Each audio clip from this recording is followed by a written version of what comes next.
เราอยากเริ่มศึกษาตอนนี้เราอายุ16ปีเราอยากเริ่มศึกษาไปก่อนสัก2ปีเราบ่รู้หยังเลยอยากศึกษาเป็นหยังข้อยคืออยากแนะนำให้สำหรับคนที่อายุต่ำกว่า18ปีบ่ฟ้าวที่จะเข้ามาลงทุนในวงการเทรดเทื่อ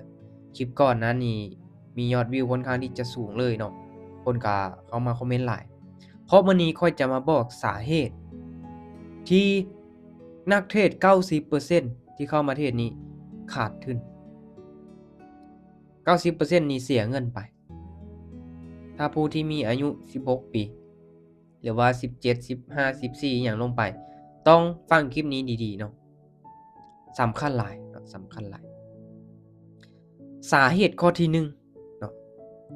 ย้อนว่าแต่ละคนน่ะมีแผนการเทรดได้ แต่ว่าบ่ปฏิบัติตามแผน มักที่จะใส่อารมณ์ในการเทรด ถ้าเว้าเรื่องสาเหตุหรือว่าเหตุผลนี่หลายแล้วเนาะหลายคลิปแล้วที่ข้อยได้แนะนำไปก็บ่ฮู้ว่ามันถูกกับไผแน่มันถูกบ่กับคนที่เขาเจ้าเทรดเสียเทรดติดลบหั้นเนาะตัวที่ข้อยเว้ามาเนาะสาเหตุที่ข้อยติดลบเป็นประสบการณ์จริงของข้อยเนาะอาสาเหตุที่ติดลบข้อยก็เคยติดลบข้อยก็เคยเทรดเสียทุกมื้อนี้ก็ยังมีมื้อได้มื้อเสียปะปนกันไป ถ้างั้นเนาะต้องคิดเบิ่งดีๆคนที่เป็นวัยรุ่นเนาะอายุต่ำกว่า18ปีนี้ว่าเรื่องอารมณ์ความรู้สึกนี่ยังบ่นิ่งขนาดคนมีอายุ20ปลายปี24 25หรือว่าเป็นผู้ใหญ่แล้วบางคนเนาะยังบ่สามารถควบคุมอารมณ์ของตัวเองได้ตัวนี้สำคัญหลายถึงว่าสิมีแผนเนาะหลายๆคนนี่เทรดมีแผนแต่คำว่าวินัยเนาะบ่เฮ็ดบ่ปฏิบัติ บ่รักษาคำมั่นสัญญากับตนเองบ่มีวินัยกับตนเองว่าซั่นซะเนาะมีแผนแต่ว่าบ่เฮ็ดตามแผนส่วนหลายแม่นจะเฮ็ดตามอารมณ์ของตนเองเนาะอันนี้คือสาเหตุที่1ที่เฮ็ดให้นักเทรดหลายคนนั้นติดลบเนาะตัวที่2มาอยากรวยไวอยากรวยไวเนาะเข้ามาแล้วอยาก all in อย่างเดียวบริหารต้นทุนก็บ่เป็นเนาะบ่คิดคำนึงถึงผลที่จะตามมาเลยตัวนี้สำคัญเนาะ ทั้งที่หลายๆคนที่เข้ามาวงการเทศแต่ละคนหวังเนาะหวังว่าข้อยเข้ามานี่ข้อยเอาเงินมาลงทุนข้อยอยากต่อยอดข้อยอยากหาเงินให้ได้แต่เข้ามาแล้วแพ้ให้กับตลาดแพ้ให้กับอารมณ์ความโลภของตนเอง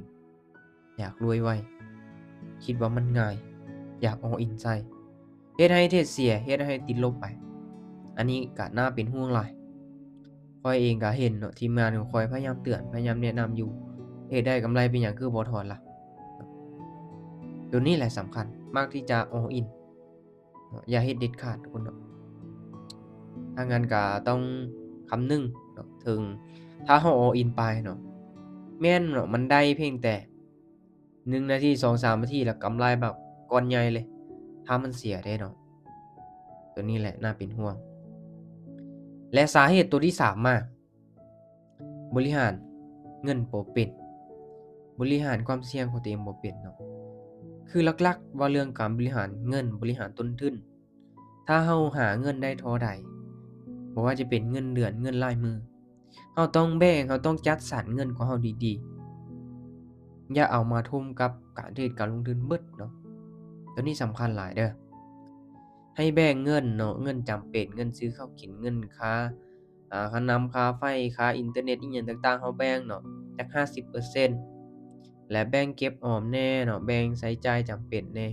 เนาะแล้วก็แบ่งมาส่วนหนึ่งลงทุนก็จัก10%ก็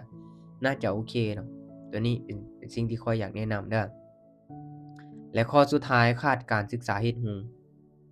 บ่ค่อยตั้งศึกษาบ่ค่อยตั้งใจศึกษาเฮ็ดรูเนาะคิดแต่ว่ามันง่ายเนาะมีเวลามีมีตติงในการแชร์แบ่งปันความรู้เนาะก็บ่ค่อยเข้าร่วมเนาะคือพอเนาะจะมีการขึ้นไปแชร์แบ่งปันความรู้อยู่ในมีตติงแบบฟรีๆเลยนำเอาบทเรียนตัวใดที่คิดว่าเป็นประโยชน์กับทีมงานก็เอาขึ้นมาแชร์มาสอนมาแบ่งปันให้แต่หลักๆหลายๆคนก็บ่อยากเข้าร่วมเนาะอยากที่จะเทศอย่างเดียวรับหูรับตาเทศเลย ทั้งที่ตัวเองบ่มีความรู้หยังเลยเนาะอันนี้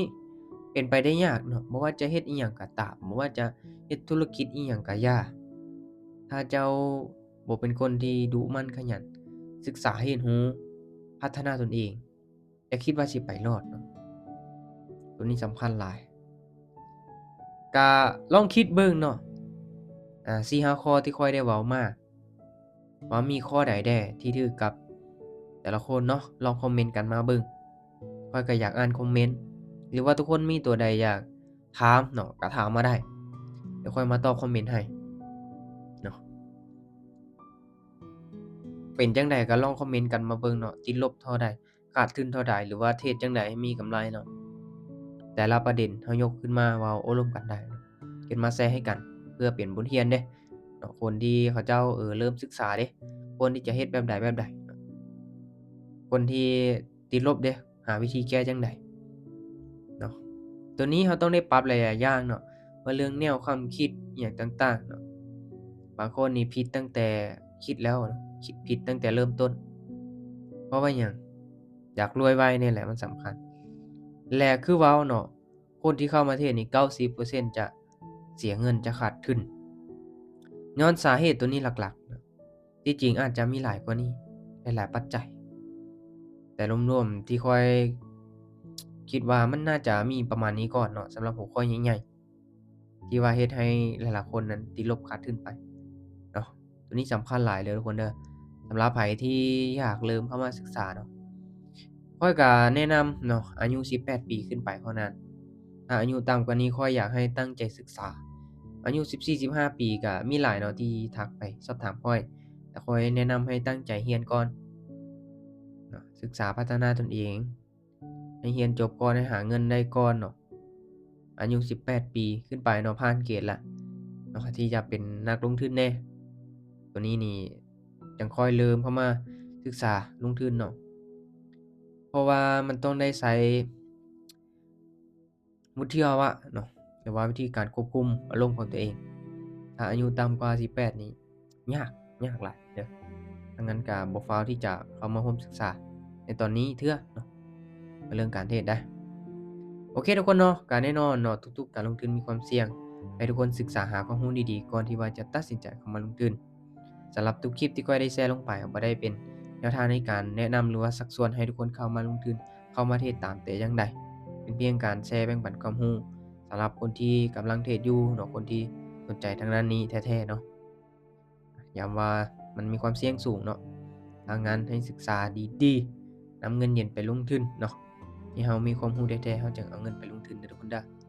โอเคลองคอมเมนต์มาใหม่เนาะเจอกันใหม่คอมเมนต์ต่อไปทุกคนเนาะ